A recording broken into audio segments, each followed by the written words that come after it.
Happy Leap Day, and welcome to WBC Faster Together, the LinkedIn Live series of Women Business Collaborative. I'm Gwen Young and thrilled to be joined today by Mila Skinner and Kaylin Romaine as we celebrate the end of Black History Month and the debut of Women's History Month, which starts tomorrow. For those of you that don't know, WBC is the unprecedented alliance of over 80 women business organizations and hundreds of business leaders building a movement to achieve equal position, pay, and power for all women in business. Through collaboration, advocacy, action, and accountability, we are mobilizing thousands to create momentum and accelerate the pace of change.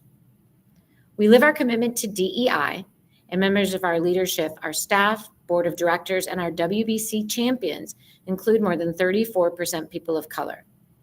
And every one of our action initiatives had DEI goals for 2025 and 2030.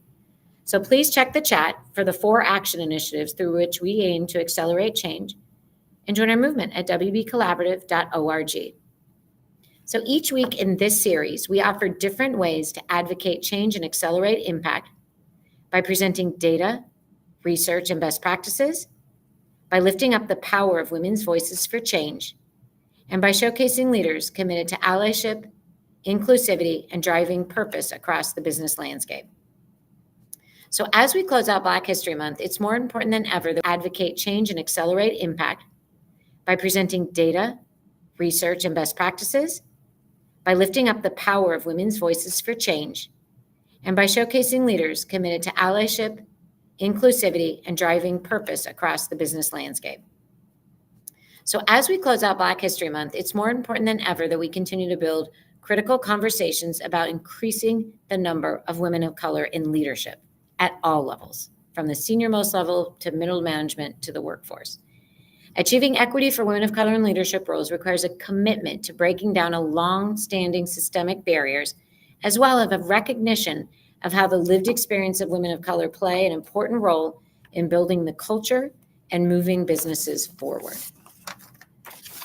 So I'm delighted to be joined by Mila Skinner, the CEO of Committee of 200 and a pivotal WBC partner, and Kaylin Romaine, who is an organizational psychologist and founder of Dream Forward Consulting. Kaylin and Mila, welcome. Thank you. Thank you. Glad Hi. to be here. Hi. Thrilled to have you guys here. So let's start with the sort of personal story and experiences. What has your career journey looked like? And maybe let's talk about that key moment in your growth as a leader. Mila, do you want to start? Sure, I'm happy to. My story is by no stretch of the imagination a linear one. I grew up in Colorado Springs, Colorado. Oftentimes people say there's Black people in Colorado. There's a lot of us in Colorado, actually. But then, to find some balance, I moved to Atlanta after I graduated high school. Actually, my mother said you cannot apply to college in Colorado. You need to go and see what the world has to offer. I want you to experience that. So lived in Atlanta for 5 years, went to college for 1 year, then dropped out. Atlanta was a fun place at that time, late 90s, and I was having a lot of fun. And then that fun led to the pregnancy, my pregnancy with my son, who is an amazing young man. But then I moved to Chicago, and I realized early in my moving to Chicago, I did not have a college degree. I really had no relevant work experience to speak of, and I was now responsible for the life of another human being. So I, found a job at a little auto shop on the south side of Chicago, took myself back to school where I went to school at night to raise my toddler son and graduated, and then found my first, what I would call career job at a small nonprofit in Chicago at that time called the CARA program, now called the CARA Collective. And grew up there. And I would say, the most pivotal moment for me was when I was on my way to leaving that organization, and I got a call from my next employer, which would be my next employer, the University of Chicago. And they said, hey, we want you to come work here. We're willing to pay you, almost double what you make now. And I said, no. And I said no because I was afraid. I was afraid to go out and take that next step and to survive outside of this kind of world that I had been in. And I got a call from my boss at that time. And at first she said, "Oh, thank you for not taking the job. We're so happy you're staying." And then she called me back and she said, "Mila, I'm not Catholic, but I think I'm experiencing Catholic guilt." And she said, "You gotta go. You take this job, it will change the trajectory of your life." And it did. And I will say that is the most pivotal moment in my career. It was another woman of color speaking to me as a Black woman saying, go on this journey, grow into what we know you can become. And that was really the place in which I grew more at the University of Chicago. I went on to take other opportunities that ultimately led me to a place where I'm a confident CEO now. But it were it not for that moment that a woman of color reached out to me as a younger professional, recognizing the complexities of the life that I lived and said, run towards it. I can confidently say I would not be here today. Wow. Kaylin? Wow, I'm listening to that. Let me also say, so to the listeners, Mila and I are new to each other, but the similarities in our story in terms of geographic location and even organization is crazy. I love it. I'm a native Detroiter. I live in Atlanta now, but I've had about 7 stops along the way. One of which, and the longest of which, was in Chicago. All Working right. in workforce development on WIA grants at the King Center on the south side of Chicago. Come on. So Carol was one of our partners. I also spent time working in government for the city of Chicago, and Carol was one of our partners because I managed the apprenticeship program for formerly incarcerated individuals, and Carol was one of the organizations we partnered with. So this is like crazy to me. Whenever I say these words, people never know it. So Mila, oh my goodness, yes, we have to stay in touch, sis. Yes. Like that's just an aside. But I think, similar to Mila, my career path was not linear at all. I accidentally fell into the work that I do. I graduated from undergrad with very little direction, which was a complete foil to the way I had lived my childhood experiences. I was this hyper focused, highly accomplished kid, went to these amazing magnet schools in Detroit. Shout out to Bates Academy and Renaissance High School. And so I was going to be the next, high-powered attorney. I was going to be Barbara Jordan, Star Jones, like those types of people, and got to college and crashed because of some personal things that happened in my life. A trigger warning for people. I was sexually assaulted going into my senior year of high school. And instead of facing that head on, I suppressed it and pushed it down. And of course, when you get to a space, anybody who's ever had to deal with complex trauma, when you can clear space, it's like it all weighs down on you. And so I just kind of crashed when I got to college.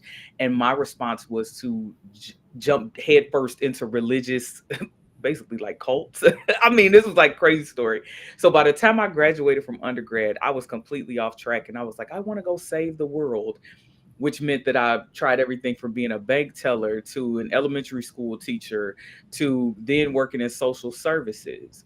And at that point, I realized, girl, you need to make some money. And I am a University of Michigan grad. So, of course, all of my peers are working at, the Boston consulting groups of the world and Sprint engineers and all this. And I'm like, what you do? I said, I work in this place where they give out SNAP benefits and they help people find jobs. They were like, what? You crazy girl. That is not what we graduated to do. And I knew then that there was a purpose for me taking this wrong turn. And that purpose was to teach me to be deeply empathetic to other people's life stories, which has made me a better organizational psychologist. And so I ended up navigating my way back to these amazing corporate experiences. I worked in leadership at Amazon and the Walt Disney Company and, again, the City of New York and Chicago Transit Authority and all these amazing places, Zapier. But that start working with the community during the Great Recession, helping other people find their path, is what informs how I show up in my work now as an organizational psychologist. So when we talk about building inclusive pipelines, not just for Black women, but across the spectrum of diversity, I've seen that firsthand. I've seen what it looks like for someone with a PhD to come in and say, I'm willing literally to sweep the street so that my kids can have a meal tonight. right? I've seen the people who are high powered CEOs and billionaires, and they just want to figure out how to get the share price up. That Mhm. whole spectrum of experiences, I've lived it, I've worked with it, I've advised it. And so the way I show up as a leader is to really show up as a servant, because Mm. I understand the complexity of the human experience, and I'm able to speak to that for people who may not have had those same touch points. It's beautiful. Important for the workforce, important for the communities in which they work, customers, and so forth. And let's sort of go to that place. So, Mila, as you're leading Committee of 200, which is committed to elevating women into leadership roles from like the C-suite to the CEO, Mhm. to supporting women entrepreneurs in building their business. As you work with these leaders across industry and functions, what are the opportunities? What are the successes and challenges you are seeing for women of color, today? And I know we're talking about yours, so let's kind of keep bringing this theme forward. What Yeah. successes and challenges are you seeing? Absolutely, Gwen. I appreciate the question. It's twofold. One is, I would say, the same challenges, and I love this, Kaylin, because we both come from understanding workforce development. The same challenges that people of color, in particular Black people, face at entry level positions are same things that we're seeing in particular for entrepreneurs at senior levels. It's access to networks, it's access to capital. It is people deeply understanding that these women have a vision for their work and them being able to manifest that vision through dollars, through resources, some of the things that many, I think people in particular, non-people of color take for granted, which is that network. And that network ties to the second piece for me, which is what C200 is really about, is sisterhood, right? It's about the connection between women that deeply understand the experiences of one another. And when you are growing up, in particular, as a Black woman, a woman of color, you don't have that network. You don't have that sisterhood. And you also don't have it. And what we have found in particular with our members is even our white women executives and entrepreneurs don't have that network. And so I think it's a challenge that exists across the board. I think it is far more acute for Black women, but it is one that exists for all women. And so, how do we create these environments that feel welcoming? There's this Mhm. ugly narrative attached to women that they can't get along, that they're nasty to one another, that they cut each other down. That's not the experience, even if went in sharing my own personal journey. That's not the experience that I've seen. That's not my lived experience. And so, how do we create this environment where we're consistently lifting each other up and providing supports? There are things that I have available that Kaylin might not have available. And so, if we're able to come together, how do I leverage the resources that I have and the connections that I have? Kaylin leverage hers, and we can be collective in our building. I love that. I love that. Kaylin, I want to kind of bring you in too, because you've worked with a Yes. variety of organizations and leaders on this, right? And you talked about building the pipeline. So let's go a little bit deeper on this. And how can we Yeah. ensure that these strategies are helping us build that pipeline and bring in those experiences? Yes, absolutely. It's so interesting because as Mila was giving her answer, I have had very different experiences on a couple of points. So first, I want to be clear, what Mila is saying is completely correct, and I'll add in another perspective. So it's almost like the other side of perhaps a Mhm. lens. For me, I have always had a passion for strategy in my work. And when we talk about inclusive pipelines, org design has to be a part of that conversation. So Mm. when you think about organization design, most of the time you are not given access to be a strategist until you're either a senior manager or above, or you have courted the favor of the people who are senior managers and above. And so that's where I find a lot of Black women flounder, because I've lived it where my skill set is not a fit for the lower rungs of the leveling system. And if I don't have the right person backing me, I quite literally can't show my gifts and talents. And I'm going to look like I'm less productive or look like I'm less accomplished because I'm actually doing my supervisor's work in secret. Like almost every job I've had, I was the person almost like puppeting my supervisor from the background and not being credited for that work until I got to senior manager level, which was over 10 years into my career. And so when we think about those types of statistics, it's not unique. When we talk to a lot of Black women in focus groups, executive coaching, we're asking questions. I mean, they are feeding answers, strategies to the CEO and getting a fraction of the pay. I've had jobs where I have written reports for boards of directors. I've seen Black women who have created multi-million dollar products and no one even knows that they've done it. So when we talk about systems, think about all of the functional areas of HR which can create roadblocks and Mhm. glass ceilings for Black women. What does your compensation systems look like? What does that look like in terms of the job descriptions? Are they appropriately written and monitored for the Mhm. contributions that people actually make? What does your recognition system look like? Is it the same people who keep getting promotions? Like, you're good, but come on, fam, you're not that good. So you mean to tell me you're the only person that gets a promotion? Right? Let's look at development systems. Who gets access to one-on-one executive coaching? Who gets access to boutique training programs and experiences? Who gets to go on retreats to learn more? Who gets to be a part of sponsorship programs that produce real results? Mhm. Who gets to benefit from high touch retention efforts, the hand holding, the begging to stay, the tossing out of dollars to make sure that they stay put in advance of someone putting in their resignation? Who gets the benefit of a respectful separation? So when I think about the people who quit, who just gets pushed out the door versus who gets the gold star and the big party to say thank you for your accomplishments and the reference letters and the LinkedIn recommendations, right? Like, all of these things, if you think about the employee life cycle, they feed into the pipeline. And the main issue I'll bring up of where the problem compounds for Black women is that it's never usually just on one job. It happened at this job, then I fought and clawed my way to the next job and got like one level up, and then it happened there. But I kept fighting and clawing, and now I'm at the next job, and I had to take a step back, and then I took a step, but it keeps happening.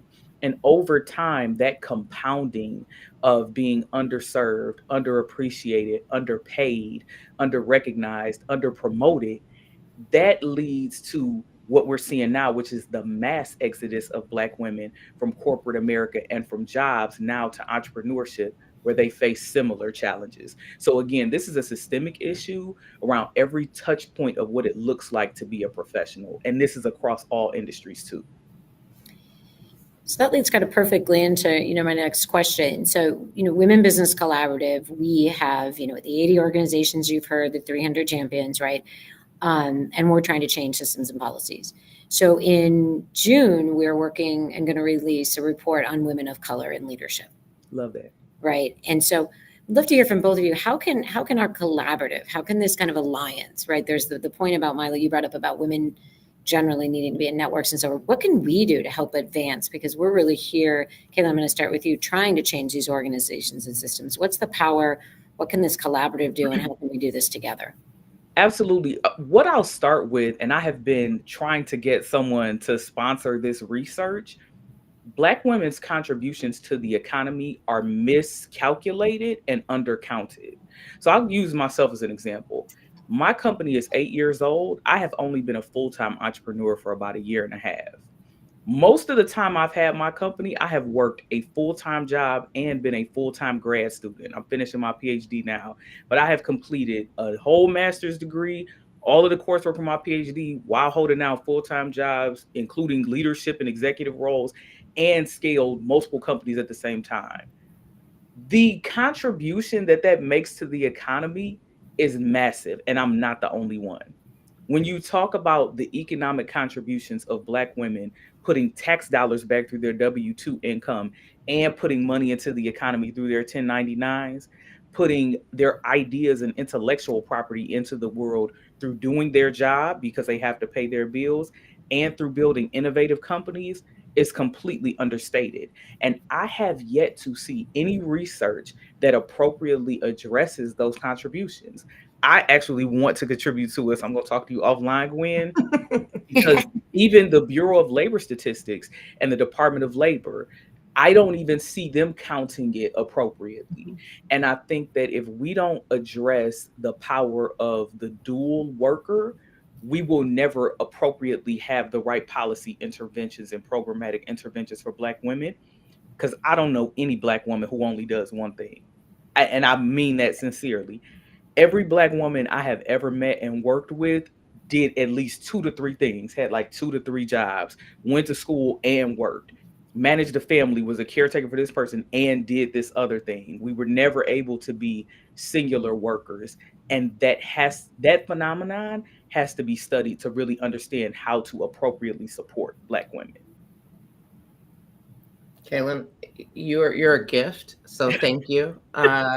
You are a gift, and you have just highlighted the narrative of so many women that I know. Like it's deeply emotional to me because they are people I care deeply about. So thank you for that. And no, I've never had just one job, and I have the great privilege of working with our members who are some of the most achieved and accomplished business women, both entrepreneur and corporate executives in the world, as the CEO of C200.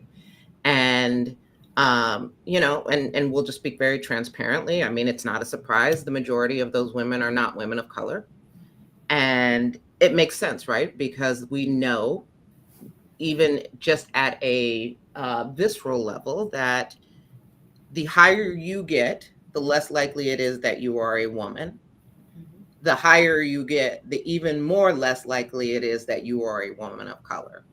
And so it makes sense that our membership does not represent a significant amount of women of color. That's not to say we don't have some of the baddest women of color as members of C200, and they know who they are, and they know I love them deeply. I will say, though, there is an opportunity for women in particular, and I will continue to go back to this, is to elevate each other. In particular, elevate women of color, elevate Black women, right? Recognize that. I think we think about power and privilege as a pie, right? If I give up my slice, that means there's not enough pie for you. I'm giving pie to somebody else. It's not that. Right? We have chosen to limit that. That's what power has forced us to do. So for me, it is recognizing that there's enough here for all of us. And my responsibility is to lift up that Black woman that Kaylin just talked about, who wrote the paper, that pushed the product, that stayed here late last night alongside me, and to say, no, it wasn't just me. It was Kaylin that was with me too, right? And in particular for our women who are leaders, who are not women of color, is to shine the light on Black women and to say, come on with me to this event. Let me be both your mentor, your sponsor. And I don't mean this in a paternalistic way, but let me be a partner to you, because I've had the benefit of some of these successes and people who sponsored me and looked out for me and represented me when I wasn't in the room. And I want to make sure I'm doing the same for you. And so I think that is just such a significant opportunity that we can continue to lean into, because again, there's room for all of us. We just got to fight for it, and we got to be part of the conversations. I love that. Can I hop in real quick, Gwen? Because I want to pull out a few words that Mila said. She talked about power, privilege. She talked about systems. One of the things that I always try to do, especially in trainings, is level set and create shared language, shared meaning, because certain words have been so diluted. They have been put in all types of ways that dilute the potency of what they really mean. And I think that one of the things that I like about this organization is that it creates shared language and understanding. And I think if we continue to push that forward, Yes. What does it mean to have power? What does it mean to have privilege, to have influence? What does capital mean? What does sponsorship mean? Helping people to get that then helps people to define what they can contribute. Yes. It's that allyship and then inclusive language, not an exclusive, not a This is Yes. over here. And it's understanding, to your point, to Kaylin, to bring in what you were talking about before, sort of understanding the experiences, but weaving it together into that Yes. common and shared narrative. And unfortunately, we have gone over our time. Oh. And this is all we're gonna have time. You guys, I feel like this should have been Oh my God, I had so much Yeah. more. we gotta have you back. We gotta build this out. We gotta have part 2 of this. Oh my conversation. God. I saw you, Mila, and I'm like, and I was that way as well. So I'm at the Asian American Business Roundtable this morning, and we were just talking about being in the room together. Yeah. ERGs and BRGs, being open to, whether people choose to or not, being in the room together, that allyship, that inclusive language. And somebody said, maybe we need a new language for all of this, that everybody can hear Yeah. and understand, that isn't threatening to position, pay, and power for other people, that brings us all into that position, pay, and power Yes. Because conversation. we've got to stop. We've got to stop. We are subject to this divisive system. Yes. And we need, as women, we are the force that can break that down. Yes. But if we're not getting in the conversation, if we're not in the fight, it's just going to get worse. Yeah. Again, So I can this go on for conversation- years. Exactly. You can go on for- Well, I was going to say, this conversation, Committee of 200, Women Business Collaborative is a collaborative, you two having the next conversation, us having this conversation publicly, that's what we're going to do. So we invite the whole audience to wbcollaborative.org to learn more about how WBC and leaders like Mila and Kaylin are aiming to increase women in C-suite in the boardroom, to address the underrepresentation of women in all industries, and even access to capital, women as investors, right? And to advance this pipeline of women leaders that are going to bring gender and pay equity, diversity, equity, and inclusion to the business landscape. So join us weekly to keep up to date on our progress, the movement for gender equity in business, and the latest issues by following us on Twitter, Instagram, LinkedIn,